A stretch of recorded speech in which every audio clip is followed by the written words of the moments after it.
We're live. Okay. Hello, everybody. This is Ahmed. I'm here with talking about the Gadget Repair Expo 3.0 in Orlando, May 11th and 12th, because you all gonna be there. So I'm excited to see everybody over there. We have a great panel here. We have Nicole. Nicole, go ahead and introduce yourself. Nicole with Cellbotics, training, everything you need training. If you're a multi-unit owner, reach out to me. We have an amazing white label platform for training and franchise onboarding. So excited about that. And Repairs First Association. If you own a retail location and you are not a member, I don't know why. Let me help you become a member. You got to be members. This is a great organization that helps you to get some discounts, make things shorter for you, make things faster for you. Actually, it's connecting you with vendors, suppliers, all the good stuff. Thank you, Nicole, for having you over here. Tony Baker, how are you, brother? Hey everyone, this is Tony from GSM Warehouse, a pre-owned certified wholesaler for devices, Apple product, Samsung product, Apple Watches and iPad, and others. We will be at the GRE, the Gadget Repair Expo, on the 11th and 12th of May. Make sure you attend. I think, are we giving free tickets during the live, Nicole? Yes, we So get your ticket today. There's 1 week. We're only 1 week away. 1 week. Oh, who's this? Someone's mic is on. Turn off your mic. Turn off your mic. Who's working with the compressor? Was it you, Martin? Yes. So we're actually on Martin's channel. So say hi to all of your followers, Martin. Yes, Martin, go ahead. How you doing, brother?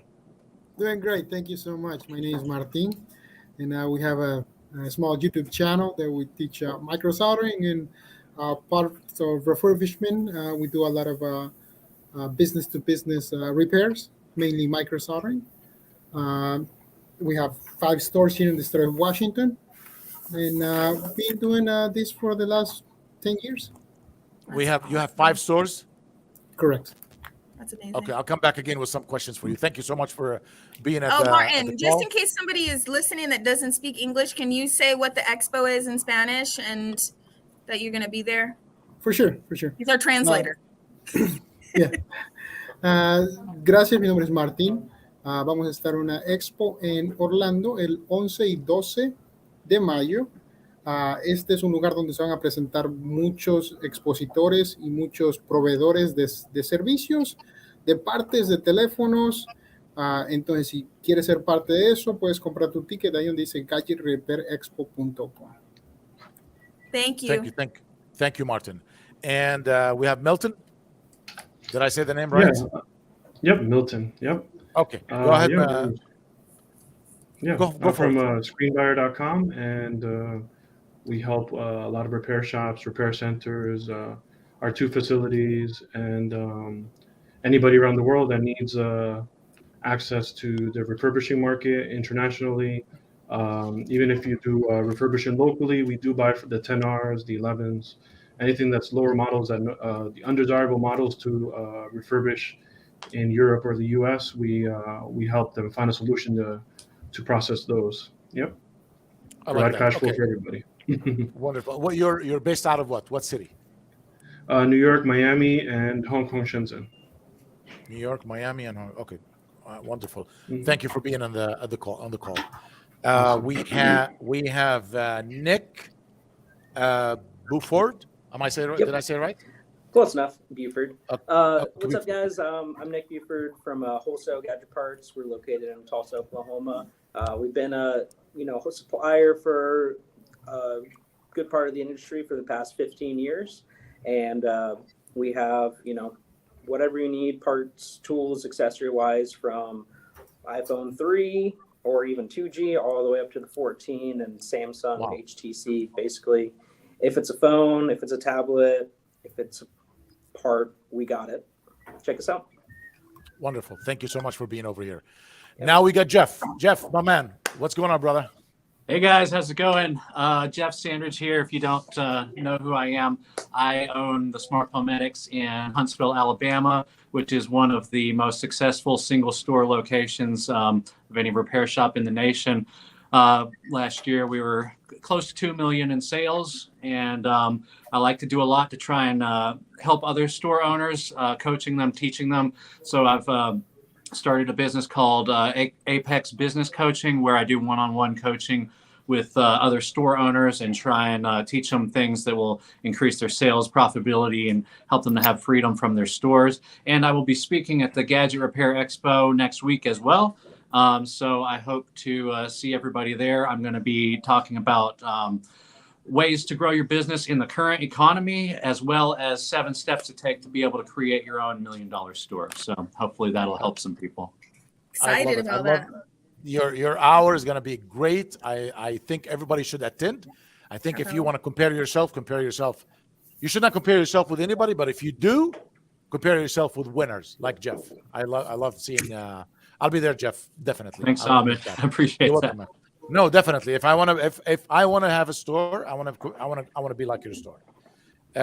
Lucia. Yes. With Echo. Yes. Go ahead. Did I say your name right? Yes, you did. It usually takes people a while, but no worries. Okay. So I'm with Akko. I work with all of our retail and repair shops. Akko offers top-rated device protection for phones, pretty much all your household electronics, and it's really kind of revolutionized device protection. So it's designed to be better for the customer and really good for the shops too. I personally came to Akko because of how the product can support local businesses. So feel free to reach out to us if you're interested. If you'd like to try device protection, we also are using the code GRE1, so GRE and the number 1 for first month free of device protection. Here you go. And I want to just add one more thing to what you said, Lucia. You should not try. You should commit. Insurance is important. Your car has insurance. Your house has insurance. Your phone should have. This is the most thing that we use. So this is not an add-on service. This is a must in every wireless and telecommunication and cell phone store. But thank you so much, Lucia. We're gonna talk more about what you got. Is it Lucia? Am I been saying it wrong all this time? It's Lucia. It's Lucia. Okay. I was about to say, girl, you should have told me. We'll correct I get everything under the sun. I'm not totally offended. Thank you for not being offended. Okay. We have Burak, right? Yes, this is Burak. How are you, Ahmed? I'm doing great, brother. How are you doing? Go ahead. I'm well. Thank you so much. Hey, everyone. This is Burak from Phone LCD Parts. And we are giving the service all retail stores for most of the replacement parts and cases, accessories, machines, and soldering parts. Actually, shortly, like we are giving to what is need one of retail store, we are providing everything. And we are located in New Jersey, and we have pretty big one of the warehouse, and even like 50,000 square feet. And we are trying to giving best service for all our customers up to 5,000 location. And if you want, I can say something in Turkish and Azerbaijani language as well, because a lot of the vouchers we have. Let's go ahead. Merhaba arkadaşlar, hepiniz hoş geldiniz. Ayın 11'i ve 12'sinde Orlando'da biz de Gadget Expo'da olacağız. Hepinizi bize katılmaya bekliyoruz. Orada güzel vakit geçirmeyi umuyoruz. Tekrardan görüşmek üzere. Thank you so much. I love that. Oh, this is great. We're reaching so many people. This is awesome. You should have said teşekkürat at the end, right? Yes, teşekkürler. Yeah. So there you go. I still remember some Turkish. I've been there. Yes, and we can say shukran as well. No, but I did live there for over a year, so I do have. Yeah. I remember a little bit what you said. No, I'm glad that you said it. Yes, we have Jonathan. Jonathan, go ahead, my friend. Yes. Hello, guys. First of all, sorry for not having my camera on. I was just in the middle of something, but I'm about to be on the camera. So I'm going to present myself. I'm the CEO at Easy Learning. Easy Learning is a platform that we're using to communicate people and give a little bit of access to the information that's into the micro soldering world. We have Instagram, TikTok, YouTube, and we have a lot of information there that you can use in order to learn. And we have also exciting news. I think it's exciting news that they're going to announce at the GRE. Okay. Oh, yes. Cliffhanger. Absolutely. Can you hear me now? No, yes. I lost news. 2 per second. Yeah. So I was just saying that we have exciting news that we're gonna be launching our new platform on May 11th, and you're gonna be able to access there, and we're gonna have a lot of free trainings for people. So yeah, really exciting. I love it. That's awesome. Okay. So today we're talking about upselling, how to market in a tough economy, how to create more opportunities in a tough time. What I want to start today is we all has been cornered in one spot. Like I've been chased when I was a kid. I've been chased by dogs. I've become faster. I've been trying, almost drowning in a pool. Suddenly I become the best swimmer. When you get in a deep bad situation, what I'm trying to say, you start using extra skills that you never even knew you had it, and then everybody has power hidden inside of them somewhere. You cannot get it. You're not going to get it out, or you're not going to discover it until the tough times. So this is a tough time right now. We're going through, the whole world going through this tough time. Inflation, bad economy. Let's face it. We're not going to hide it. We're not going to say it's not. It is. But this is the time that where every strength, every skill that you have need to come out. All the things that you learned and you've been hiding need to come out and start getting the survivor mode and fighting back mode. No more for survivor. We're going to fight back. So I want to hear from everybody what they're doing to keep their business going and keep their business going. I want to start with, I would like to start with Jeff. Jeff, give me some of your tips, man. Give people, what are you doing to upsell and to push more? And we'll go around the table. Okay. Yeah, great. So, yeah, I mean, just like everyone else, our store's been, having a little bit of issues as far as dropping off in sales and things like that. So we've had to adapt and make some changes to compensate for that. And it's taken a while. And like you said, you have to, when you're pushed down and pushed into a corner or whatever, you have to adapt and learn new things and new skills. So that's what we've been trying to figure out what to do recently, because the current economy and everything is new, the way it is, especially coming out of COVID when everything was amazing and you could sell something just by throwing it up in the air and somebody buy it, so it's a drastic change and a shock. And so the types of things that we have found that have been working so far is one, we had to adapt a lot of our advertising and things like that to compensate for it, because people don't have as much expendable income anymore, and they don't want to put things on credit as much because of the high interest rates. And so it's a lot harder to sell devices. Devices was like one of our major things that we were doing is device sales, and device sales have dropped off quite significantly. And repairs even have dropped off a little bit because people are trying to hang on to their devices longer before they trade them in or before they get them fixed. They'll deal with a little bit of a cracked screen, things like that. So in order to kind of compensate for these things, we're having to find new ways of advertising, new products, new services to offer that are going to be able to bring in customers, and be able to offer them what it is that they need. And that's something that I always ask myself, whenever I'm trying to figure out something, is what is it that the people actually need the most right now? And a lot of people, they need an affordable option for being able to get something fixed. Right. So it's more about pricing at this point than it has been in the past. In the past, we've been about, we got to be the best. And I don't care if I charge the most in the area because we use the best parts and we have the best technicians. So people can choose whether they want the cheapest product or they want the best product, and we're going to be the best. And that's always been my motto.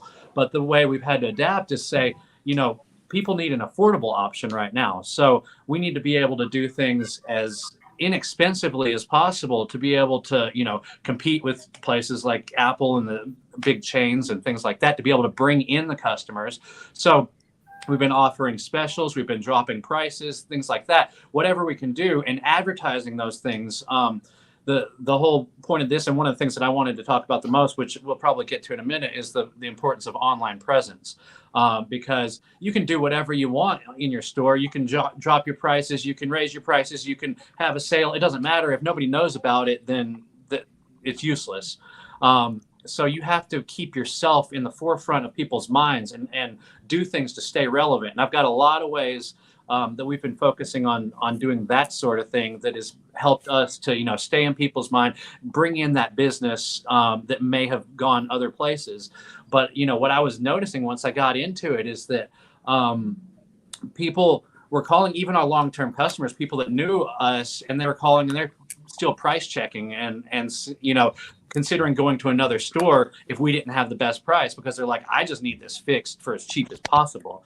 And so it is combinations.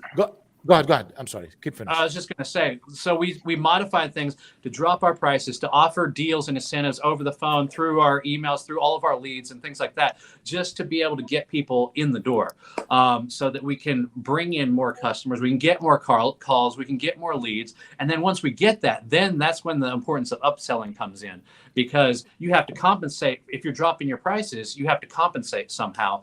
And the best way to do that is to offer other services, other products, upsell. Accessories. Don't let someone walk in and fix their phone and don't offer them accessories. Don't let someone buy a phone without offering them insurance. And when they buy a phone, offer them finance. All these things combined together, so it makes you more money. Thank you, Jeff. Thank you so much. Tony, I would like to hear from you, if you don't mind, since you guys own successful stores. That's why I wanted to hear from you first. Go ahead. Hey everyone. So I like to give examples on first-hand situations. Accessories is very important. Unfortunately, it slips a lot of employees' mind whenever they're the biggest problem that we see is the excitement of the salesperson during the sale. When a lot of these employees, when you have a new employee or someone that's been with you for a few months, the minute they're selling a phone or accepting a repair, their mind gets so excited that they're happy that they're selling a phone, they forget about everything else. And that's when they lose a lot of the upsells. Like, I'll give you an example. A few days ago, I was at one of my locations. Store was very busy. I think it was 2 to 3 days ago, Saturday or Friday. And I have a quiet salesman who's been with us for about 8 months, 9 months. He was selling an iPhone XR. And I walked by him. He's about to collect the money from the customer. So I go to his computer, and I think a lot of people do that. Instead of conversing with your employee in front of the customers, I go to Google and I just start typing. You need to ask the customer to buy a case and a tempered glass. So I said, look. So he looks at the message that I wrote down on the screen, and he says, hey, let me get you a case. The customer automatically said, oh, you guys have cases for iPhone XRs. Of course, I gave that employee the look like I'm about to beat him up. Like, come on, you serious? You could have done that without me telling you. Customer did buy a case and a tempered glass just by me reminding the sales person to ask the customer. So I think a lot of times we face that customers don't buy accessories is because your salesperson is not asking them. So it's very important that you find a way, no matter what way, what approach you have for your customer, for your employees, to remind them about those things. In my stores, what we end up doing, we printed a small sticker. We put it on the monitor of the computer. It says, ask customer for case, tempered glass, charger. So every time that the employee is about to ring up a work order for a repair or selling a phone, if he had already forgot to offer the customer a case or a tempered glass or accessories, they would see that right there. I did see the drop in the industry from other cell phone repair shops. I cannot relate much to it because I think right now I have some stores that are doing better than what they were doing last year, April or March. I think it's the salesperson. It is the salesman. If the salesman have negative vibes in the store or negative thoughts in the store, it's always going to be negative. So if you have a large team, I think you really need to look at who is the person that's on the phone every day with all the employees passing around negative vibe, and that's the person you need to take out. I call them molds, and these guys are. They will probably let half of your team quit for no reason and convince them that they can work a at a corporate company and get paid $20 an hour while you're probably paying them $15? Yes, they can get $20 an hour, but I can guarantee you that Verizon or T-Mobile or AT&T is not going to give them more than 40 hours a week. And unfortunately, we are in an era that our bills are more than what we make. So we really need to put overtime to make money. I can relate to a lot of these employees. I work as an employee. I never treat myself as a business owner. And that is the only thing that keeps me motivated. If you see me motivated, and if you think that I have a lot of energy, what keeps the energy is I don't treat myself as a business owner because I could sit home and relax. That's what a lot of store owners falls into. That trap is they get comfortable in their own bubble. And they have John working at their store for 7 years, and they're just sitting home spending time with their dogs or kids.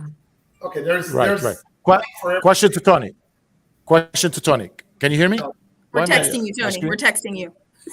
Okay, my screen is good. Can you see me? My screen is.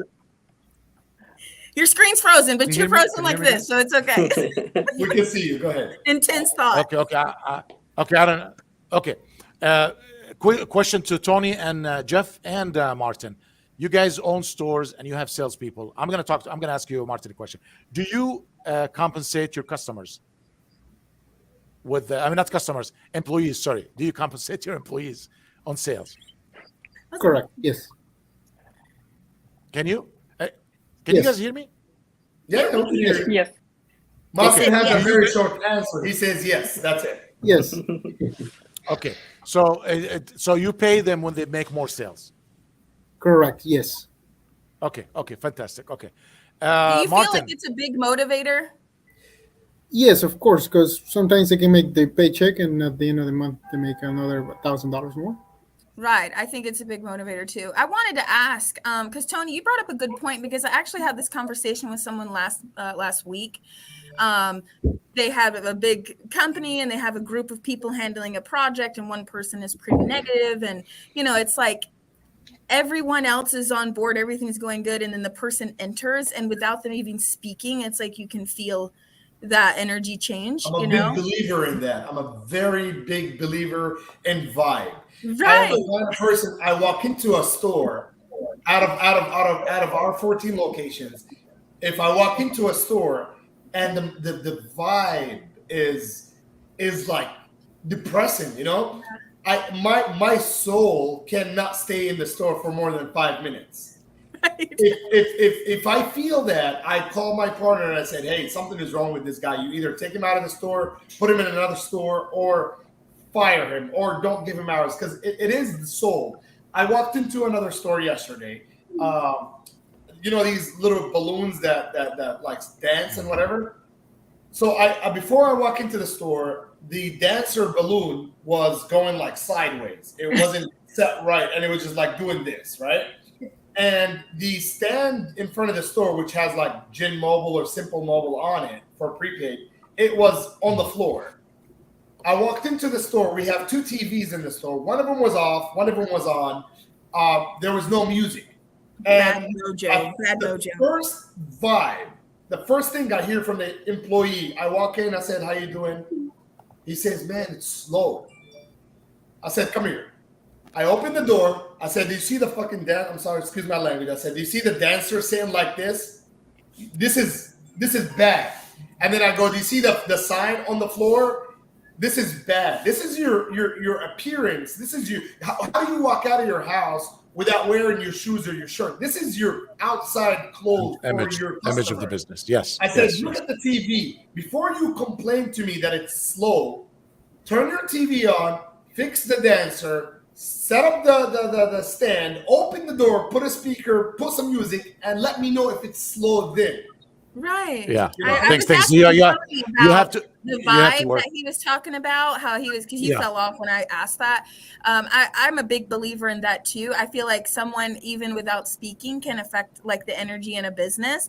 And so if your team, all of your team is not on board with your company's success, one person can really affect the company. I'm a big believer in that. It really, really hit home for me. Oh, yeah. When Tony said, if they're even thinking that way, I really believe in that. So I just wanted to kind of elaborate on that a little bit more. We do have a question from Phil. I don't know Go if you guys ahead. want to comment on that, but we have a question. Phil is from the UK, because he has a podcast that I've been on before. Really awesome guys, over the pond is what I like to say, but bunch of business owners who own shops across the pond get on his podcast, and they talk shop much like we do every single week. So he asked, do you all just do mobile phone repairs or PC laptops as well?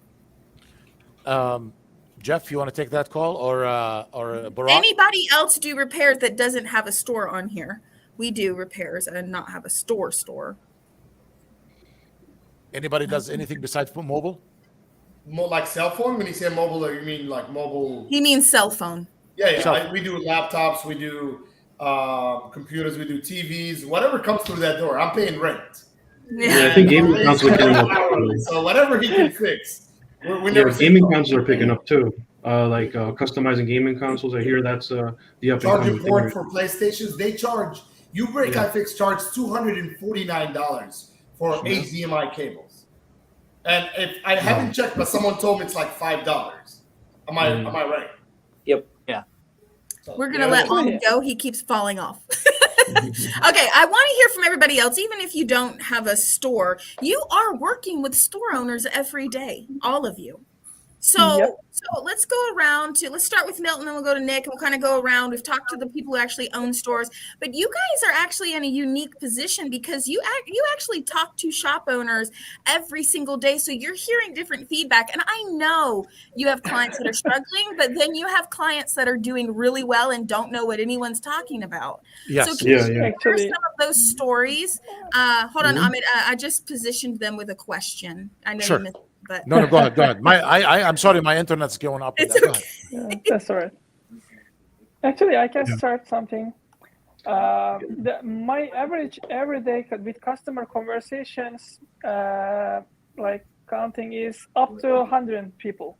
Every day I'm talking with up to 100 different location owners. And I can say like that, if I need any numbers, I can say 35% is making the MacBooks and laptops and other things repairing as well. And actually, even I can say that one too. Some of locations are making only Apple products, not the Samsung or other models as well. This is a little bit coming from oldest habits, sometimes they are start with the Apple and they want to only making Apple repairs, not the other brands or something. Like they are, I don't know, this is a little bit interesting, but this is reality. Yeah. And every day we are talking with the all store owners. Actually, I can add something about the other point as well.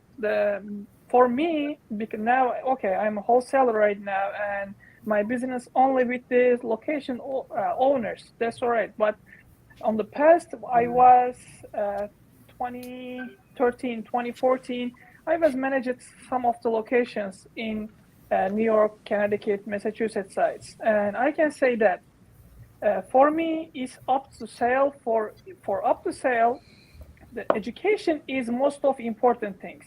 If you know what you are selling, and if you know how you are doing this business, and the customers are coming and trying to trust you. They are coming and they are waiting to your word, what you are saying. Right. You are know this business, you are know how it's fixing or no. And if they can take it something about, if they are trusting to you, like, yes, this technician knows this business and they can handle my phone or tablet or whatever. And then the sales is done. And then you can add the more sales on this trust building, like a case, accessories, or something like that. And I love that you bring that for up. Me, I love that for you bring me, that starting from first touch. The customers come to you and they see your store. Is that clean, or you are presentable? And they thinking you know this business or not, because they are totally different persons. Maybe they didn't see before you. And that's why the most of important things for me, the first touch. And then can be built something on the top, like extra sales. Thank you so much. Yeah, I've seen that too when you talk about training. Just one thing I just want to add, because since we're talking about upselling, like Burak said, thank you so much, Burak. The very important information. He makes 100 calls a day. He's targeting stores. He's helping a lot of stores, and he's finding out a lot of stores are doing only Apple. So if you're watching, I mean, you could be your biggest challenge to yourself. You are the problem for your business, not making your business grow because you're limited your options. You need to add insurance. You need to add like when they say add on, it's not an add-on. This is the business. The financing and the insurance and fixing everything electronics is the business. What you did, you took one slice of the business and you're focusing on, and you left 90% of the business. So Ahmed, I want to elaborate on one word you said. I don't want to forget it. You said you are the problem of you're the biggest problem to your business. That is actually true 100%. When we started devising, selling wholesale devices, I realized that a lot of the biggest challenge that I had as a wholesaler in the cell phone industry was that the store owner was buying the phones as he would be the one carrying them. So everybody would wanted brand new looking devices for used phone prices. So a lot of challenges that we were facing was you as a store owners, of course, you're financially better than your customers. So a lot of the people were trying to buy devices that fits what they want, not knowing that there is customers that still walk into your store asking for flip phones. And believe it or not, there is. This is if you walk into a cell phone repair shop, don't buy what you want. Buy what your customers want. I've just recently, about a month ago, there's a customer that's been buying from us for about 4 years. Owns about 4 locations in the Atlanta area. He's been buying A/B grades or whatever, and he's been paying about $280, $290 for iPhone 11s. So I gave him an offer. I said, hey, why don't you carry C grade in your store to see if the price difference, $20 difference, can make difference in your stores. He bought 30 iPhone 11s the first time.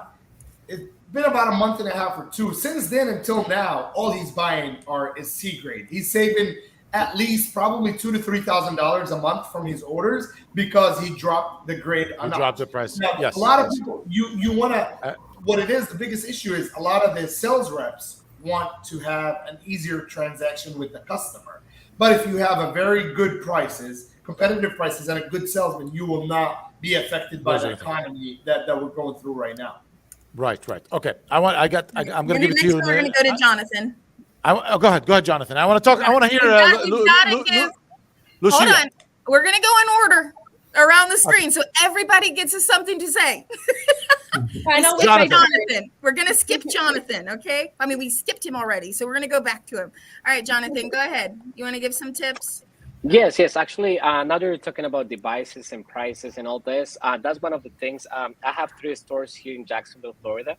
And one of the things that I did when I started seeing like changes on economy and everything that was going on, what I did is I went to my price sheet and I had a price set already of the lowest that I could do on the device. So I put like the highest and lowest. So my sales reps, what they always do is they come and say, hey, you know what? This phone is $300, but they know they have a room for at least $50, $60 that they can go down. And that helped me increase the sales. And now that we're talking about also importance of online presence, that was something that we also merged with our website. What we did is, as Tony said, there's devices in different conditions, A, B, A+, C.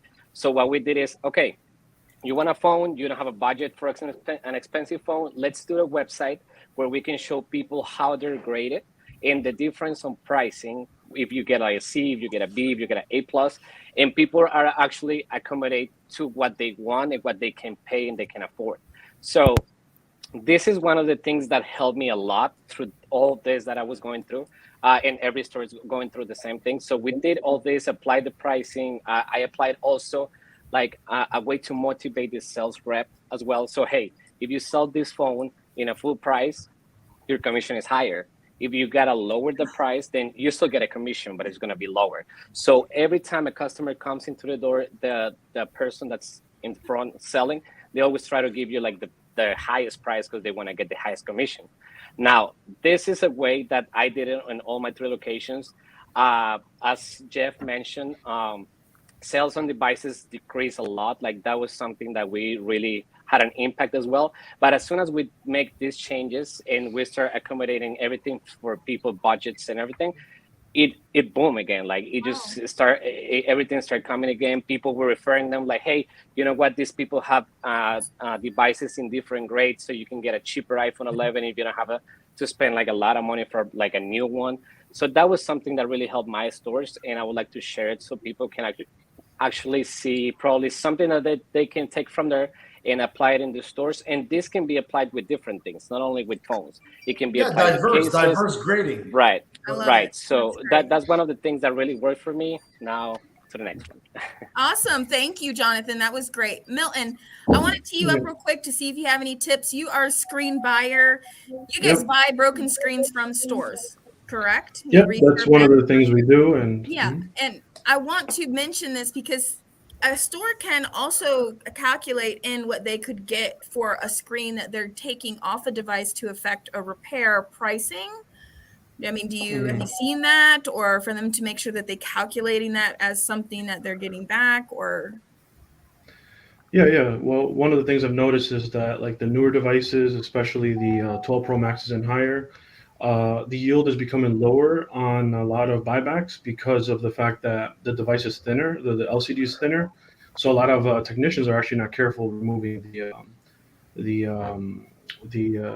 display on them. So that's something that, to put into consideration is you'll have a working display, but then when you pry it out, especially with the 12 Pro and higher, that's a lot of yield is being lost on that. So a lot of repair shops are noticing they're getting less yield on their buybacks, unfortunately. And I'm sure everybody knows how the yield is right now for a lot of buybacks. But I just wanted to touch something else, something that Screenbuyer does outside of the buyback, since we're very numbers focused. We also have a mastermind group that we invite a lot of repair shops to. And from the mastermind groups that Screenbuyer provides, we work with a lot of them in New York mostly. But we work with a couple of them around the country as well. And from the mastermind groups that we do have, we have learned that a lot of repair shops, they don't have the inventory. Sometimes you just need to have the inventory. Call Tony Baker. You need devices, get Tony Baker to give you some information on what his prices are, what kind of financing you could do with devices. If you don't have the inventory, what are you going to upsell? Some people, I wonder sometimes, why won't you just order more Galaxy displays? If you're the one guy who has the Galaxy displays, you're going to sell. And that's a big problem with a lot of repair shops. So sometimes you just need to have the inventory. If you don't have inventory, you have nothing for your sales team to sell.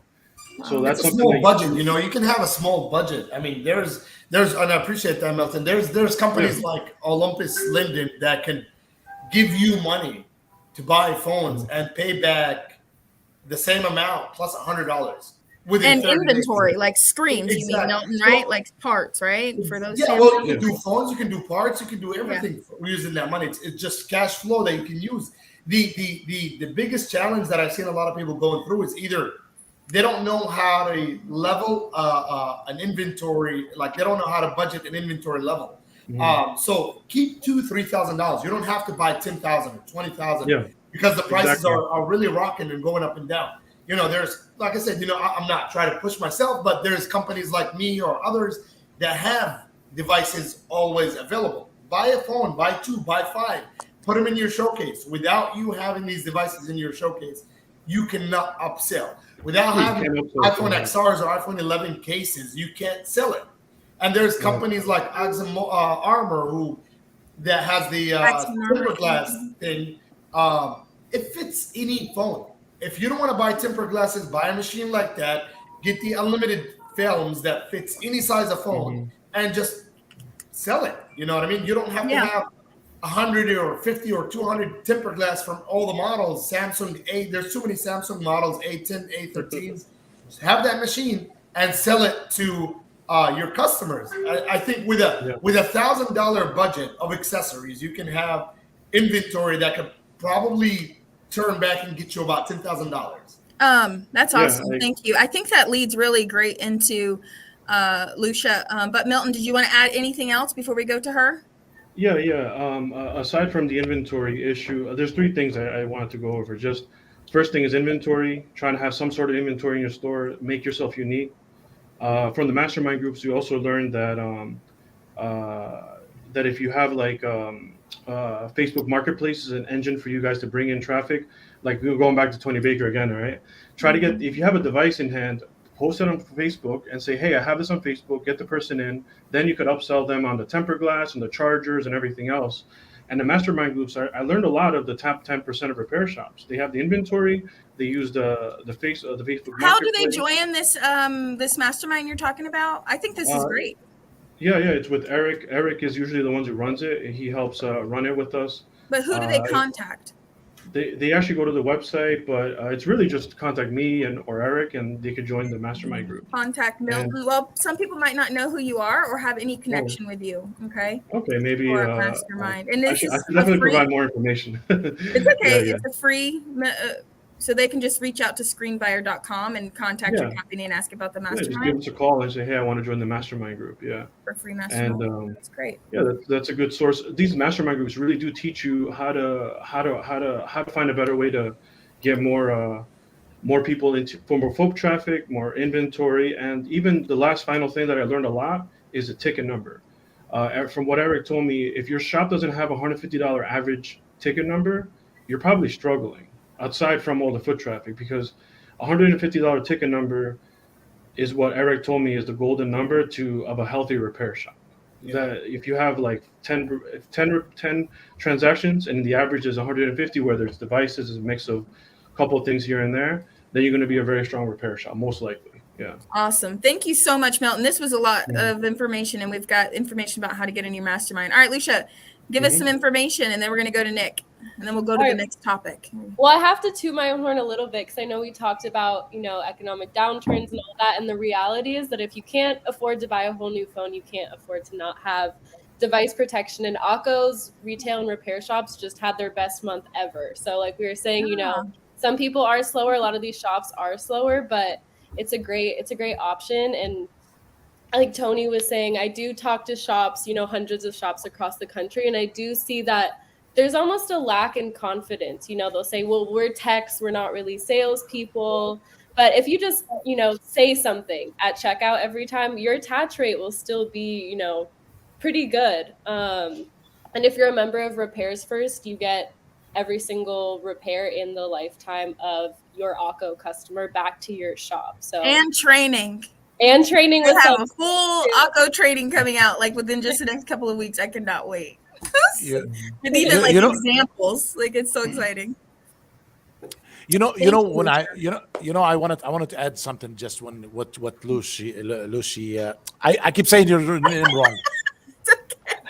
It's okay. How you say it? Lucia. Okay. Remove the I. Okay. Lucia. I know, Lucia. Okay. I keep talking to people. I when I used to hire people, I hired employees here because we're a wholesaler company, and we call and we need more calls. Some of them get scared when you say sale, like it is the worst thing happening in the world. Like, how can I sell, man? How am I gonna? I'm like, are you serious? You're just talking to me right now. You're selling me. I said, it's all what you're doing is you're helping people. When a customer walks in and they broke their phone and you fix their screen, why don't you tell them you need a screen protector? You're not selling. You're helping him. Can we do that? That's what we need to train our employees. I guess the word sale is like we're salespeople. Everybody looking at us like we're the bad people. We're not bad here. We're helping people. So if you're not selling, everybody's selling everybody. If your employees are not motivated, pay them commission on every single thing. Pay them commission on buybacks. Yes, we started paying commission on buybacks with buybacks devices. So I tell my employees, when you buy back devices, we pay you money. That's it. So there's 13 devices purchased in one day. You gotta keep helping. Tell the employees, train your employees. Please help the customers when they come in.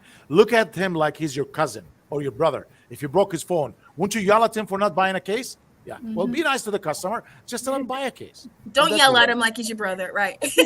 I'm joking. Nick, I'm going to tee you up because obviously wholesale gadget parts. You are dealing with shops every single day across the country. What are you seeing, and what are some tips that you can give? Yeah, some tips that I can give is shops should open up their avenues and ways for companies or for customers to be able to contact them. There's a lot of shops that all they have is a phone number, and half the time it ends up on a busy signal because they're on the line.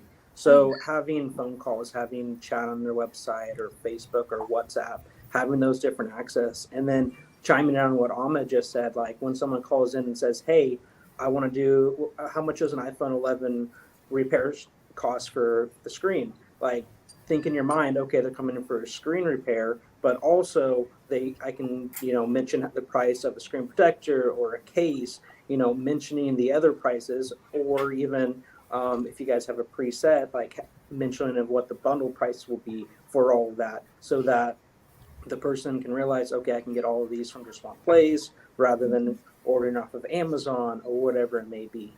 And then shops should look at, there's the company Red Wolf with the polishing machine. That's a great way of upselling.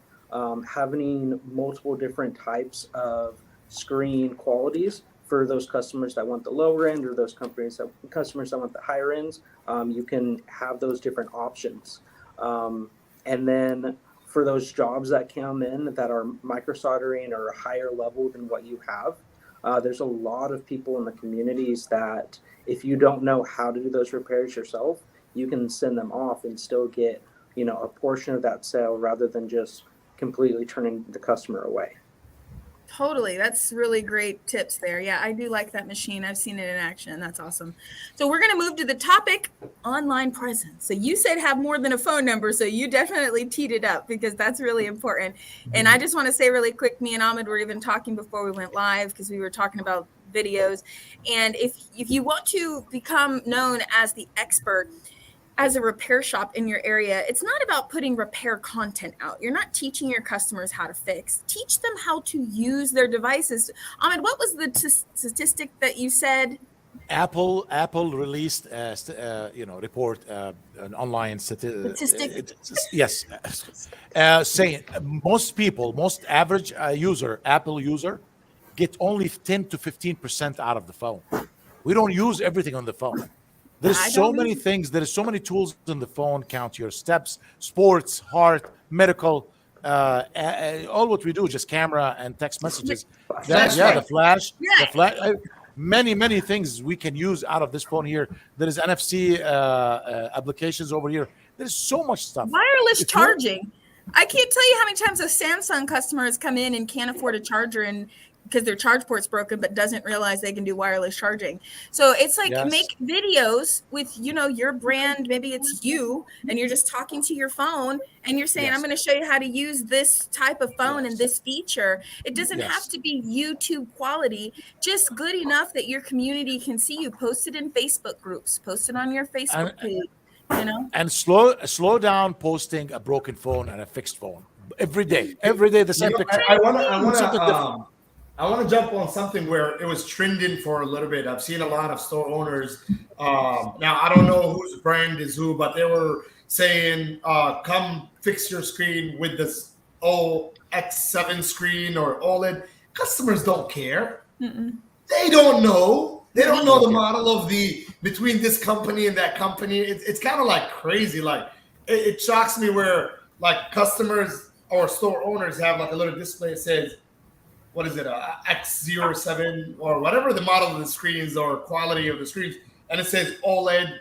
The customers don't know. They need good quality or bad quality. They need good price or cheap price. That's all they want to hear. So you as a store owner educating your customers on the name of the quality screens, they're going to know where you're getting it from. And I believe that, and I am always against, now this is my personal feedback. I'm always against repairing phones in front of your customers. A lot of people do it. It doesn't mean that I'm right and you're wrong. I'm against it. The reason why you're giving someone who doesn't have any idea about what you do more questions to ask. 100%. Okay. I've had my son's teacher go to one of my stores. I seen her on camera, and my employee calls me up. He goes, "What is wrong with this crazy lady?" she had an iPhone, I think 12 Pro Max, had a cracked back. We took it to the back room, and you know how the back glass machine makes sounds like laser or whatever. And she's like, she started panicking. She started going, "What is going on with my phone? Is my phone taken apart? I just need my phone back." Like, you have people that even if they hear the sound of the machine, they will get more. They will get into a panic mode that Tony, you don't need. I need to add here before you move on from that, okay? Because we did a poll. So we track all of our students. When they come to class, we do a student story. And last year when we ran the numbers, 40% came because they seen a person repairing their phone and judged that person and said, if that person can work on their own business from their car or have a store, and I can do it. And this is 40% of the people who travel and pay for our courses are people who watched you fix the device and said, if this idiot, this asshole can do a repair, then I can run this business. So you're creating more competitors to you. You are creating your own competitor. I cannot explain this enough that the more content you push out about how to repair, you're not, unless you have a YouTube channel like Martin, who is making revenue off of the YouTube channel and helping people. If it's just to give out, you want to let your customer just look at you, they're judging you. And they're saying, that took you 15 minutes and you made, you're charging me 100. And how much is the part on eBay? Oh my God, if this idiot can do it, I can do it. And then they go, to a clinic, and there's Sellbotics right at the top. Book a class. What do they do when you go to a clinic? You walk into a clinic, they say, open your mouth. And they go out and they give you a paper, go get some ibuprofen and Tylenol. They charge you $150 for not doing nothing. It's like these people go to school for 8 years. It's like a mechanic. It's like a mechanic shop. You don't go to the you sit in the waiting room while your car is being fixed. Same thing. Treated like that. No, but this is good. Online sales. Who is pushing more online this year? I mean, I've been pushing online forever, but I mean, seriously. As a matter of fact, this is what I want to give you some tips. How we made when we started online business. Pushing the online business almost 7 years ago or 8 years ago. I said we got to go online. I hired 2 warehouse people. I hired a developer. I hired I invested $250,000 just to get my online business off the ground. I spent it because I was looking for millions and millions to sell online, not a couple of thousand. So in order for you to want to push online, you don't have to do what I did. I mean, I overspend money, but hire. I mean, no matter what you do, you gotta give better deal online than your online in store. So give free shipping, give maybe 5% discount, coupons. Push the business online until it happens. Even if you're not making money online for a year or 2, you will make later. Follow the method. Follow the method. Just give me 1 second. Follow the method that Jeff Bezos did. Losing for 10 years, then making money. You're not going to lose 10 years. Just keep pushing and do it right. Don't do it. I already have my items online and nobody's buying because you're not advertising, because you're not updating, because you're not changing things. Keep cleaning your website. Go ahead, Tony. Look at the car dealership. I'm sorry. I just feel like there's a lot of important information that I'd like to share. Look at the car dealership business. When they list a car, the listed price is with the trade-in of another car. So in the little writing, they would have, you must trade in your car to get the listed price. So they would list a price under their cost price. And when they list the price of a car, that would be the cheapest. Like, they would tell you this is an online price and you only get it online if you mention the online ad. Yep. So it is okay for you to put an iPhone XR in your store for $299 and to list it online for $229. You are not false advertising. All you're doing is this is an online price and these customers are online customers only. Remember, there is customers that I call them bonus customers because they're not meant for you. They're meant for whoever's the cheapest person online. There's customers that go online and they just find the cheapest price and they go to it. No matter if it's John Fix, Tony Fix, Mike Fix, whatever it is, they just go to that person. So it is okay for you to list a different price online because there's those customers that only go to the cheapest prices. And these customers are not meant for you. They're nobody's customers. They're floaters. They're the cheap customers. If you want those, list an online price with rules and regulations that they must trade in their old price, their old phone, and this is an online price only. They must mention it. So if someone comes into your store, doesn't mention the price, they pay $2.99 for an XR. They go out and they call you back a week later and said, you scammed me. You charged me $2.99 and it's listed for $2.29. Well, that's an online price. You should have mentioned it. Now, if you have an online platform where the customers can actually buy online, then just have that price only for online customers because it requires less employee talk. It requires less time in your store, and it requires no work. Just back it, ship it, done. You know what I mean? It requires 5 minutes from your employee to spend on that sale. So you don't have to pay rent, you don't have to pay employees, and you don't have to pay commission. So that's why you're able to do that low price. So focus on that. Advertise low prices online to get a lot of walk-ins. And I got chewed a few months ago when I listed my online repair prices. And multiple times actually for the past 5 years, somebody tags me into my post, somebody chewed me up in the cell phone repair shop group because I have repairs for iPhone 11s for $79. But not to mention that if you read between the lines, it says glass repair only. Now, with that being said, LCD repair is $99 or $109, the same price you guys are charging. So I list glass repair only. I get the customers that wants to pay cheap. I get their old screen back. I can either resell it or refurbish it and get my money back. So this is kind of like what Ahmed said, lose money for 10 years until you start making money. I don't lose money. I just collect the broken screens and I resell them or refurbish them. And that's how I make my money back.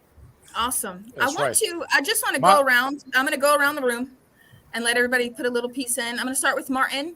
Martin, what do you feel about online presence? You're on your channel right now. We are streaming to your channel. Your followers are watching. You know, they may have stores, may not. And everybody else that's watching, you have 5 stores, right? So, and you have a YouTube channel. What do you feel about it? So online, it's one of the biggest things you can do.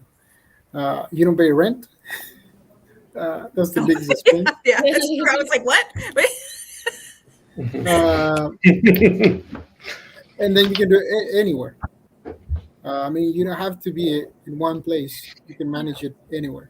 So has it helped your store get just walk-in customers having a YouTube channel, or is it just an additional revenue stream for you?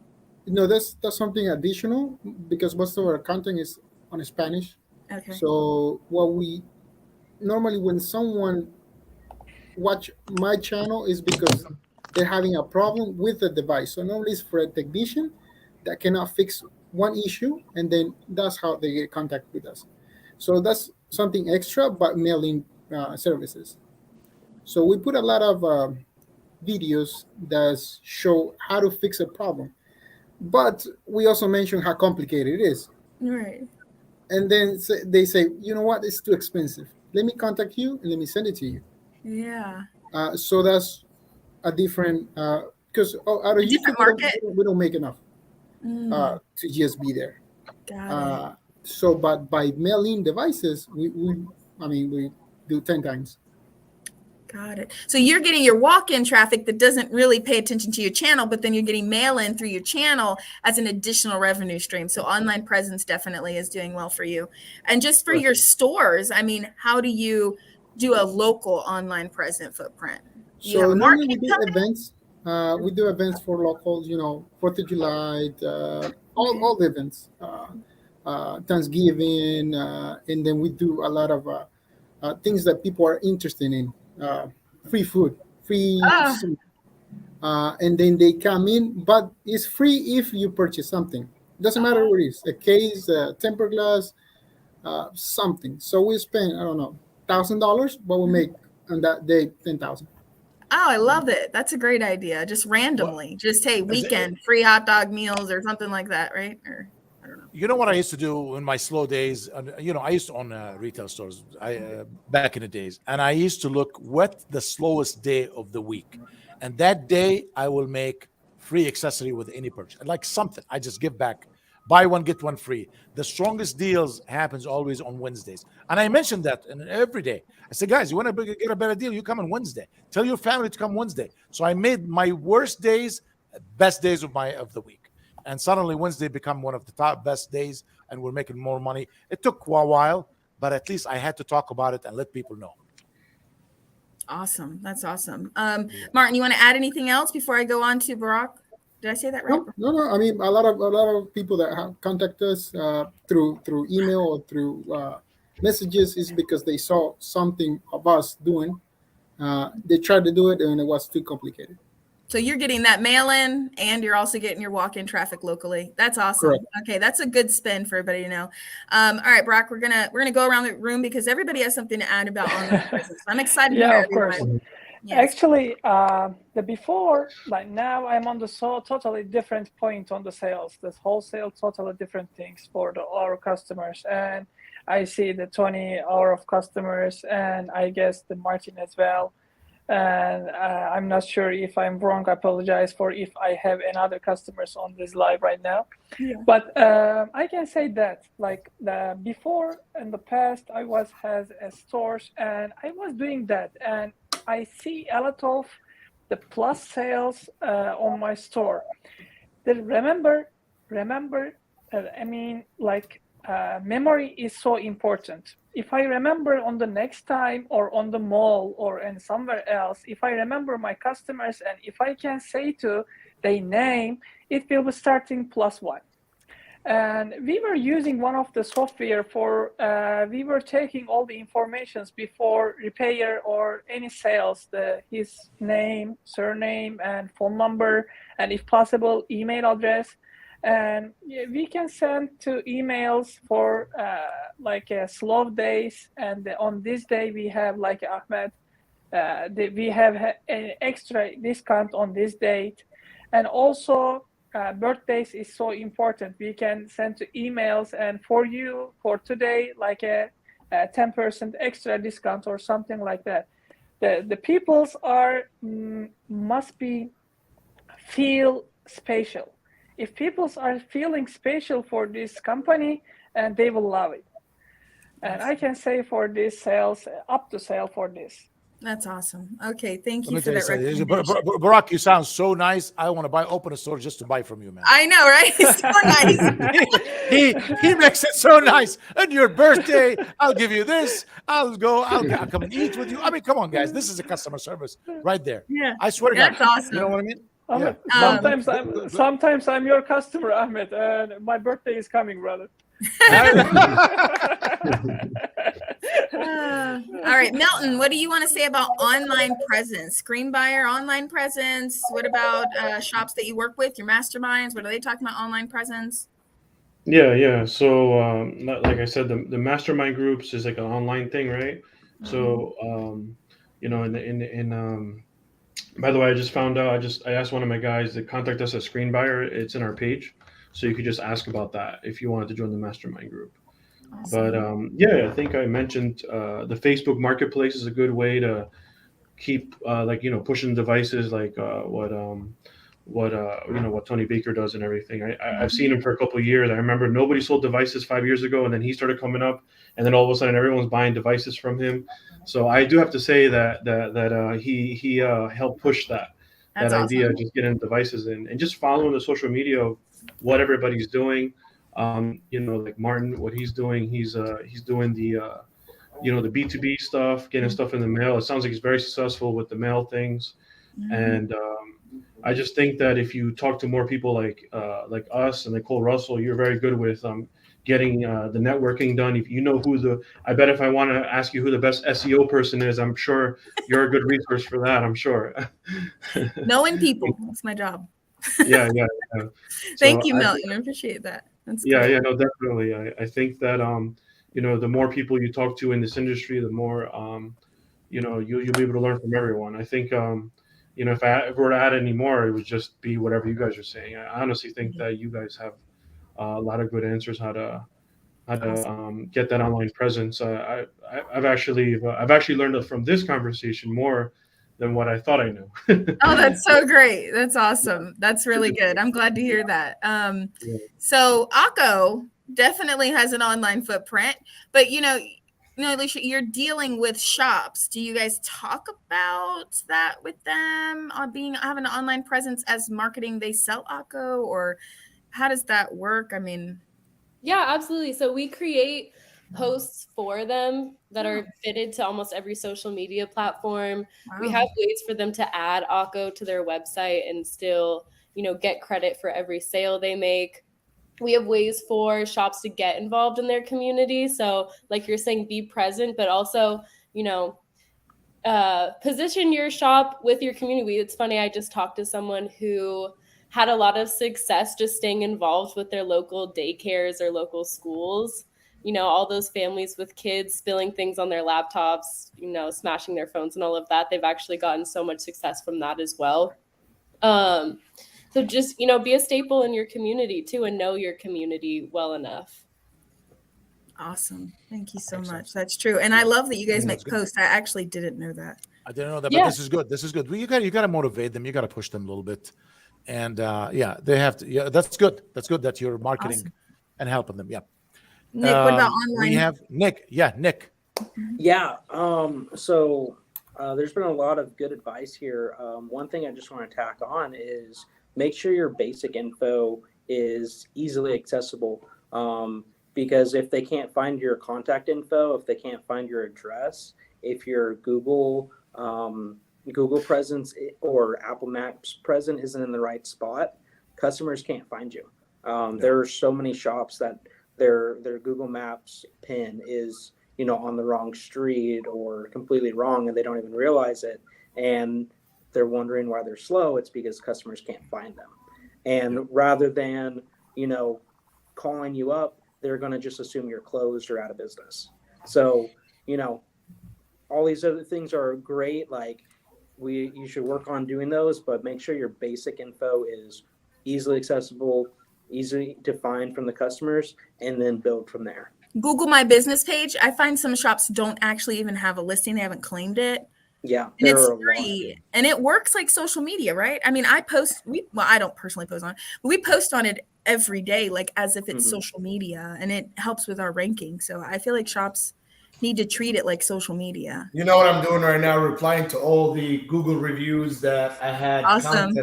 For all of my cell phone repair shops, we did a Google review contest. Anybody that gets past than 50 Google review a month, they get $500. That's awesome, man. I love that. You talked about that last time, and I think that was absolutely amazing. I can't. You're going to elaborate on that a little bit more at the expo. You have so much to talk about at the expo, anyway. So, if I will take a day off and walk in the mall and tell people leave us good reviews, I will bring you 50 to get that $500.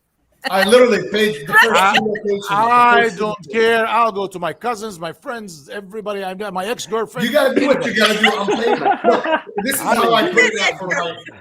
This is how I put it out for my employees. There's money on the shelf. All you gotta do is reach out and get it. That's all I'm saying. We did also the same thing for the Akko. We did also the same thing for activations, I think, and the financing. One of my guys already did 35 finances last month. He gets $1,000. If you are a smart business owner and average each finance at $1,000, that's $35,000 extra. One store could make because you're giving him $1,000. Yeah, and we did that. Wow, that's so awesome. So awesome. No wonder you're doing well, Tony, and you don't really feel the pain right now. Okay, Jonathan, online presence. You throw out some really nice images, so I know you're up to date with online presence. What are your thoughts and tips? Yes. So, my own experience is since I started doing online business, I started putting my business online, like social media, Google, website. My business changed 360. It was a big change. And the reason why, it's because a lot of people see the social media and online presence as an add-on for their business, but this is not an add-on. This is necessary. And this is something that gives your customers an image of a serious business, because they know they have a website. For example, in my experience, we launched our website. We have an online chat to help people if they have questions. We post every single day on Facebook, Instagram, Google. Like we're constantly posting and giving information to customers, not only sales, like, hey, we have this phone or things like that, but we also give them like small tips that they can know. Hey, your charging port is faulty, just clean it a little bit and it could help. If not, bring it to us. So also give it that confidence that you don't want to always charge them for something, that you can also help them with something. So that's one of the things. And the other thing is, as Martin mentioned, limiting your business to the city that you're at. That's what happened when you don't have online presence in an e-commerce. Yep. When you're, for example, I'm in Jacksonville, Florida, but we do get sales in Texas, we get sales in New York, we get sales in different places that we wouldn't reach if we were not online. So that's something that you gotta keep in mind. Also, cost of having like your business online. It's pretty much having, and it's a little bit combined with what you talk about in the last call, which is BAs. I have BAs for like pretty much anything. I have people that post, that update my website, that are always chatting with people, that help me respond in messages. So I'm always active online, and not necessarily it's me that I have to be there. I just have people trained. And just one more thing that I want to add is information about your business. If you train a person in a store and you want to have them show customers what you do, what you offer, insurance, financing, everything, sometimes it's a little bit hard to communicate everything at the same time. And not only because the customer won't know what you're talking about, it's also because probably the sales representative forget what he has to say or things like that. Online helps you with that. If you have a website, you can show all that. You say, I have financing, I do tradings, I buy phones, I sell phones, I buy tablets, computers, repair drones, whatever. You can put as much information as you can. You just got to be organized and in a way that people can actually reach this information without having to go to 1,000 different tabs. So it's just a way of showing your business a little bit easier, having presence everywhere, not only local, and also helping your people, your team, to also like, let's say, like support from the website. Because sometimes I had this problem, and this is just a personal experience I want to share. And I had the problem with where I had a lot of phones in inventory on the warehouse, not in the physical stores. I had some in the physical stores, but the warehouse was the one that had the most. And they were always texting me, hey, Jonathan, do we have this? Hey, Jonathan, do we have this? So I say, you know what? Let me pull all the inventory of the warehouse in my website. And if you have a question, just go to the website, look it up. If it's there, we have it. That's it. You don't have to ask me. And that helped a lot. And people, even inside the store, they go online and make a purchase through the website because it's just way easier. And they can get it delivered to their house. They can get it shipped. They can pick it up. Like, it's really up to them. So it's just a way of pretty much spreading information. What is the name of your website, Jonathan? Superphonesinc.com. What's the name of your website? Phonesinc.com.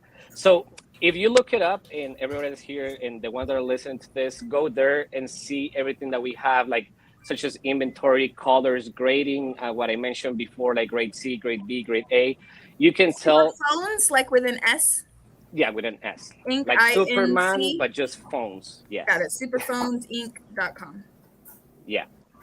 There you go. So good stuff, man. That's awesome. So do you actually, let me ask you a few questions if you don't mind. Do you actually, so you do sell devices on your website, correct? And yes. You do, right? You do sell devices on your website to regular customers. How do you handle disputes, if there is any? Or how do you filter the fraud customers or anything like that? So we have had a great communication with Clover. Clover is my POS. That's the one I use for my debit and credit card sales. And we were able to integrate Clover with our website. And for some reason, I don't know if anybody else here uses Clover or have used Clover in the past, but since I opened my business, there's no one dispute that I have lost. Why? Because first, like with the disputes that are in the store, I always have pictures of the people paying, like tapping the card or doing whatever to pay. And I just send them like a small summary, like saying, hey, I contact the customer. He didn't even answer. He didn't tell me about any failures with his phone or device. So I'm not gonna be able to accept the chargeback just because he's not answering my messages. So I showed them record of me trying to contact them, emails, and stuff like that. And I always do it that way. And I have never lost a dispute with a club at least. So that's something that helped me a lot. And also, what about on the website? So on the website, the good thing is the people that I hire, which I have a team now that it's in charge of my, actually my platform for easy learning and my retail business, which is Superphones. And they have a way to filter when people are trying to make a payment. They have a way to filter, like if there have been multiple payments or multiple taps or multiple things like that, it can be actually like flagged, and they're not going to be able to process the order through the website. So that's like a security part that my team added. I don't have much knowledge about it because they're the ones that take care of that part, but they're pretty much lowering the risk of me selling devices to people that are just probably doing it with a stolen credit card or stuff like that. And there's another thing too. Once we receive an order, if it's from out of Jacksonville, not local, we'll always reach them.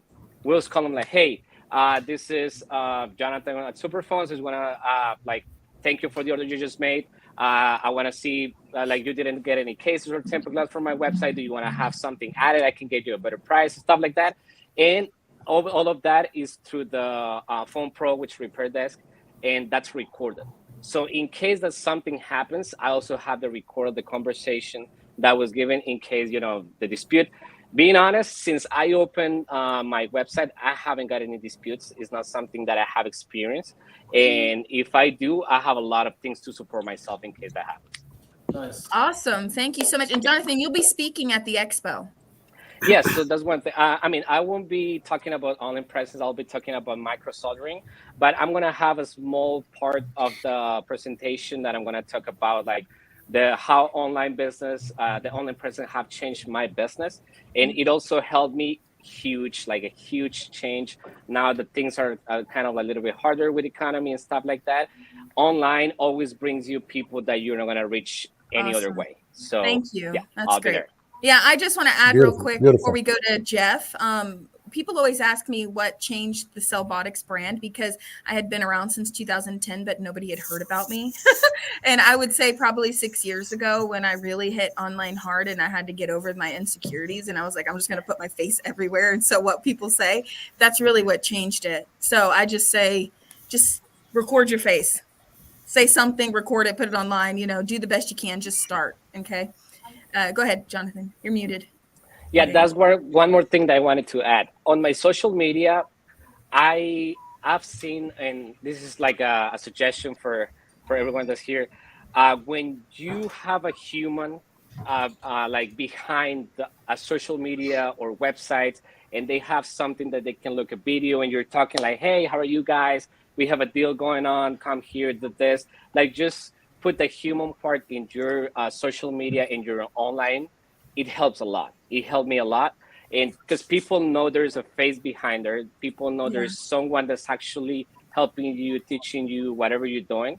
So that's one of the things that really worked for us and has been working. When we do, just to give you an idea, when we do an Instagram story and we just put like graphic design images, we get good views, but not as much as we have a face talking, a face talking, saying something about your business. It will help you increase so a lot. Much. It's Thank really, you. really good. Thank you. Yeah. So before we say there is a comment that I want to address, but after I let Jeff, you've got some really unique stuff going on. Your TikToks, I just crack me up. The ones that you've recently been making. I can't tell you, I probably rewatched the last one probably 4 times. I just couldn't get enough of it.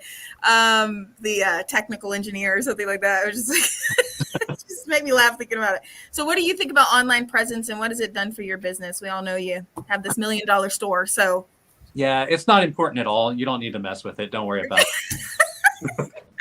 No, seriously though, it's probably one of the most important things that you can do, in my opinion.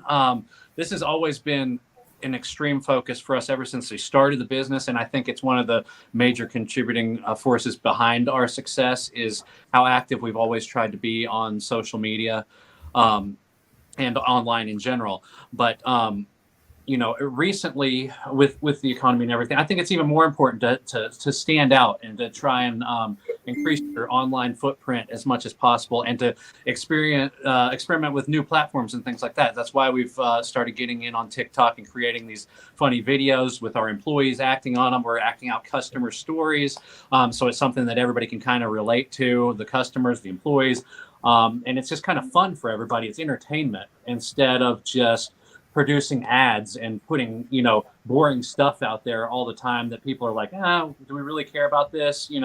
But it's good to do things that really kind of capture people's attention. And that way, you can provide entertainment, you can provide fun, you can, grow that a lot more easily because people are interested and they're a lot more likely to share it and things like that and rewatch it. But then you can slide in some other things like advertisements and pro tips and helpful hints and things like that throughout, so that you just kind of change it up, and you're providing a lot of different types of content, and then people are a lot more receptive when they do get to your ads. And more importantly than that, like, they just know who you are. You're branding yourself. You're creating a name for yourself in the local community and the world, because it's out there for everybody.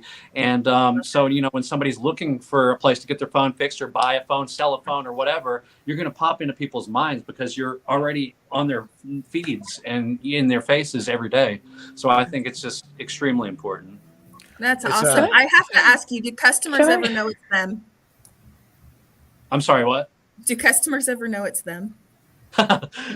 So far, not yet. We try and do more extreme cases, and I think that's what we're going to do more in the future, because we started getting a little more close to home, and I don't want to alienate or pick out anybody specifically, but we might get a few with some of these extreme cases as well. But those are really the outliers. If anybody does realize it's them. Can I ask you something to Jeff? Jeff, can you see your watchers or your followers are a regular TikTok customer, TikTok users, or like a store owners? And can you see like this percentage, or you can understand anything on the reports? Okay. Yeah. Go ahead. You can see what types of people are following us or liking or commenting or whatever. There's a decent amount of store owners, but it's also a whole lot of people that we've never heard from. It's a lot of our current fan base, from Facebook and Instagram and things like that, because as we're trying to build our TikTok, we're trying to get people from Facebook and Instagram to come and follow our TikTok pages. But I'd say the majority of the people on TikTok are just new people that are just popping up. It's still a relatively new platform, so you can still gain a lot of momentum, a lot more so than you can on Facebook and Instagram and things like that right now. It's gotten extremely difficult to get a lot of views or plays or anything on Facebook, Instagram, and that's why we've kind of branched off more into TikTok. And when we first started TikTok, nobody was using it, and we would post just stupid stuff like a video of a phone, a new phone that came out or something, and get like 50,000 views. It was just ridiculous when we first started, but now it's a lot more realistic. It's starting to get more saturated. So, we post some pretty decent content, maybe get 5,000 views, or if it goes viral, then we'll still get, 20,000, whatever.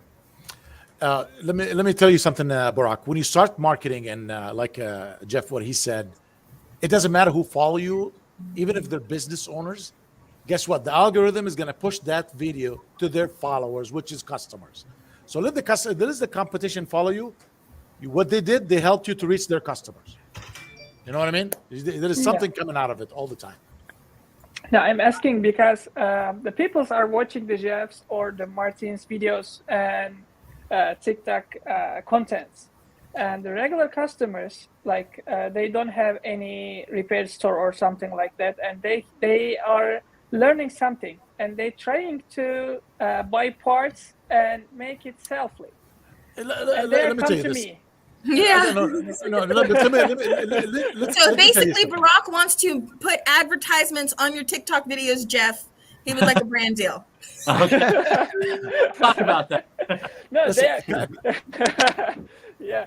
but they are coming to individually, and we are not giving service to individual peoples. We are wholesalers. That's why You can make I'm money from wondering, TikTok. Like, That too. I wish. Let me tell you, the last three leads came to me. The last three leads came to me, not customers. They're agencies. They want to work with me. Yeah. So sometime your competition will call you and tell you, "Hey, man, I give up. How can we work together?" So it is what it is. I mean, in this world, people is going to try to do things and try to fix things. Don't distract yourself. Exactly. We are professionals. You have more tools than they ever going to make. There's no way. Look at Martin, around Martin right there. No customer will ever have what he has over there. That's so true. We have we're way over an hour. We're 124, but we have one comment that I feel like is really important, and a lot of shops do ask this. I mean, even us in training, we get this question a lot. What would be a great margin on a refurb device or for reselling? So I feel like a lot of you can give some tips here. Who wants to go first? Okay, I'll let Tony talk or someone else, but this is what I'm going to say. There is no such as margin. There is a market price. I think that's my opinion. Because if I am in Miami and where's all competition, my margin is going to be different than I'm in the middle of Villageville, in the middle of nowhere. Then I'm going to mark up my price. This is actually the biggest challenge, the biggest number one challenge that a lot of store owners either stop selling phones or don't sell phones that are in their stores is because of the margin. You said it right. There's a market price. Every city has its own market price. I'm in Tampa, Florida. You can buy an iPhone XR for 180, 185 wholesale. I can tell you there's people that selling it for $199 down the street from me. There's another stores that selling it for $229, and there's me who is selling it for $249 to $279 in my stores. I am not the cheapest, but I believe that marketing is huge on how you can promote your product. You don't have to be the cheapest in your city to be number one.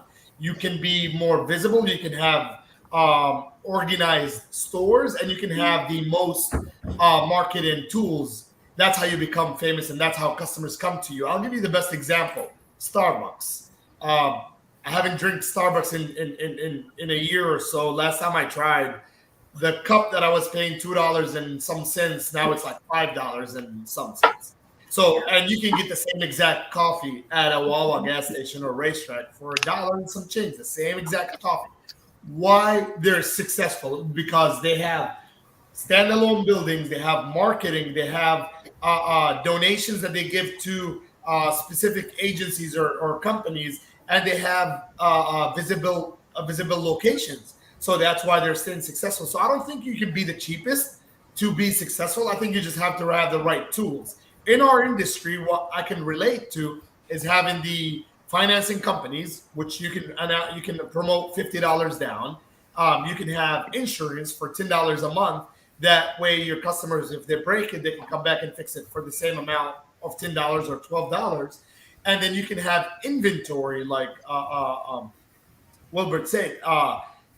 You can have inventory, and the biggest problem is a lot of people are attached to these devices as their family members. Get rid of them. Buy more. Sell them. Buy more. This is not your girlfriend. This is not your boyfriend. Sell it. Get rid of it. Let that money flow into your stores within 30 days. If you make $50 profit on a device, it's better than and sell 5 in one day. It's better than making $100 profit and sell 2 in a week. You understand what I'm saying? There is no attachment to these devices. We're here. We sell devices. As long as you bring more customers through your door, that's how you stay successful. How to set your margin on devices? I believe there is no specific percentage. I think there's a specific model. iPhones that are probably $500 plus price. I think you're able to make $200 profit on these devices, such as 12 Pro Maxes, 13 Pro Maxes, 14 Pro Maxes. These phones, you're able to make more than $200 on each phone. iPhone 11s, 11 Pro Maxes, and you have to put them in 3 different categories, I believe, to make the profit.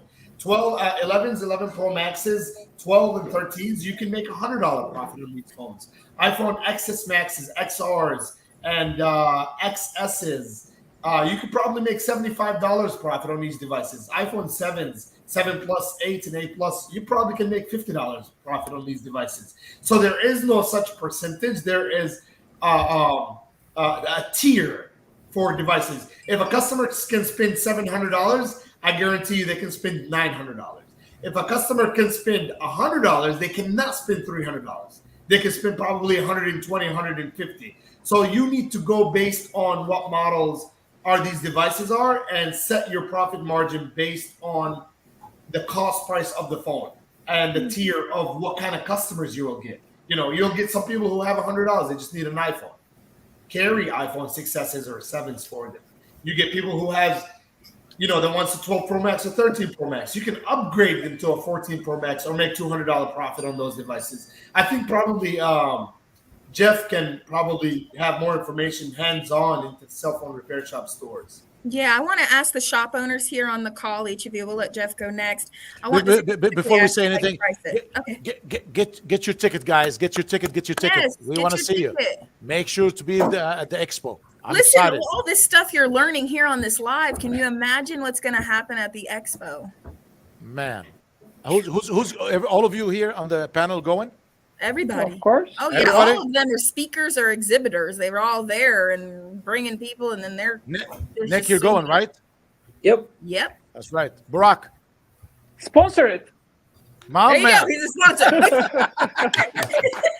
They do. They have a booth. They have a pretty big booth there. So I'm going to come and look for all of you when I get there. you know, Charity's going to work for them, my daughter. So she's going to be out there. Look for her face because she's going to be holding signs and just pulling you into the booth. So if you see a teenager running around telling you, come to the phone LCD parts booth, that's probably my child. Yeah. I love it. Yes. I will be there. Yeah, awesome. All right, Jeff, devices. Yeah, so Tony's pretty much dead on everything that he said as far as that goes. In fact, I learned most of what I know about selling devices from Tony in the first place. Awesome. But I would say, you know, what he was saying specifically about, you know, you can make your own prices based on how you present the store and things like that. And that's always been my philosophy or my model, because I'm going more after like the Starbucks model or the Apple model or something like that. I have a standalone building. We try and make it look as nice as possible, like you're walking into an Apple store. We display the devices very well. We try and have high-end devices, but we also have, you know, low-end devices if people are going to need that. And then we present those. We take great photos of that. I have a full-time social media person that works in the store who's also a photographer and a graphic designer who will spend all day taking photos of things, posting them online, talking to people about them, posting them on Facebook Marketplace, posting them on all our social media, and doing videos, whatever we need to do. And then we can kind of set our prices. We'll sell devices for over retail sometime, depending on what it is, because to us, it is more about being the best. That's what I was talking about earlier. Like we pride ourselves on being the best and setting ourselves apart from all of the other stores, not being the cheapest, not a race to the bottom. But you know, when you come to our store, you're going to get that vibe like everybody's been talking about. It's going to be a great vibe, a great environment. You're going to walk in, it's going to be nice. The customer service is going to be the best that you've ever had. And you're paying for that in effect, you know, like just like you do with Apple or whatever. You pay a premium for a great experience and a great product and things like that. And that's what you expect. And that's what we've always tried to present our store. So yeah, we shoot for $200 profit on most devices. Now, like Tony said, it's a you know, fluctuating scale as far as that goes. The cheapest devices we're probably only going to make $50 on, whereas the most expensive MacBooks and computers we're going to be making $300 profit or $400 profit potentially, and the stuff in the middle is going to be right around $200 profit. But you know, we try and maximize that profit as much as possible, even if that means, you know, that we're maybe charging more than you could get that phone on eBay or on Marketplace or something like that. But you're getting customer service, you're getting help with that device, setting it up, learning how to use it, getting the proper accessories you need for it, all the things that you need for that device. So The only thing that I would add to that is that things are slightly different now with the current economy, like I was talking about earlier. Therefore, it's not as easy to. Oh, we lost Jeff. I wanted to let me add one more thing, just one more, just 10 seconds. Jeff, you're back. Go ahead. Yeah, Jeff. I'm back. You got it. Okay. All right. Go ahead. I had a question for him. Do you guys do like negotiating for prices, or do you just have the one set price? Yeah, that's a good question. We used to a long time ago negotiating, and that works especially when you're just getting started or when you're trying to have the best prices available or as many sales as you want. But that also leads to a lot of issues as far as like people coming in and wanting to haggle and taking a lot of time for every purchase price and them expecting better deals than you're even capable of doing for them. At a certain point, we decided, no, we just have set prices. That is how it is. But what we'll the proper way, just want to add this, to negotiate price, they must trade in their old phone. That's the best way. Why negotiate a price that's already set without you being taking advantage of the situation? So if they trade in their old device, that's a negotiation that you can do, and you're win-win in both situations as a store owner. I need to stop here. Okay, I need to just add something, and then we have to end the live. Okay, because it's going over a little bit. But I want to respect everybody's time. Martin, I just wanted to tee you up real quick before we get off of here. Can you please explain to everyone in Spanish about the micro soldering championship? I mean, if they're watching your channel, they're a micro solderer, they want to come out and compete. Can you just explain a little bit about that? Yes, for sure. Entonces vamos a tener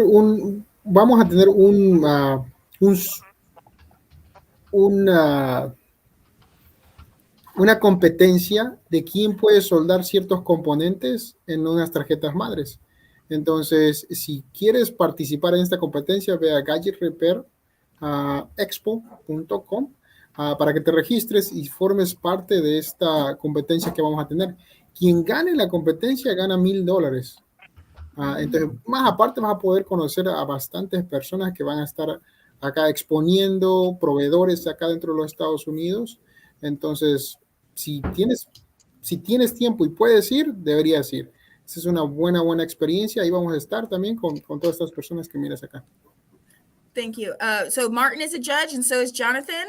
Then we have Dustin and Michael. So Jonathan, do you want to add anything before we go? If you guys want to register to compete, win $1,000, win a title belt, bragging rights, be listed on our website as the year's winner, you can register at gadgetrepairexpo.com. Click micro soldering on the menu. You want to add anything? You want it English or Spanish? You know what? Do both, or one, pick one, English is fine. Okay. No. She already said it in English. Just say it in Spanish then. There we go. Okay, I'm just going to say it in Spanish. Okay. Then. Okay. Bueno, mi nombre es Jonathan de Easy Learning. Espero que todos tengan la oportunidad de poder presentarse aquí dentro de la competencia que vamos a tener en Orlando. Va a ser en mayo 11 y mayo 12. Vamos a ver varios jueces aquí como Martín, que está que se ríe.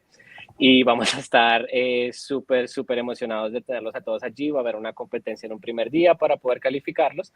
Y en el segundo día vamos a tener otra competencia en la cual vamos a definir un ganador que se va a llevar, como lo mencionó Martín, los $1,000. Y puede que sea un poco más dependiendo de cuánta gente venga. Así que no se lo pierdan, muchísima información, muchísima gente para poder tener sus negocios a un siguiente nivel, así que pronto nos vemos en el Gadget Repair Expo. That was so much, sounds like one big long word.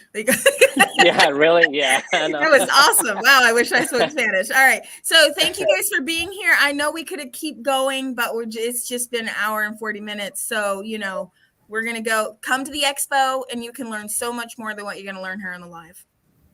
Thank you, everybody. Thank you. It's great. It's a great panel. Thank you, guys. Thank you so much for helping. Thank you so much. Awesome. Thank you, everybody. Bye. Bye.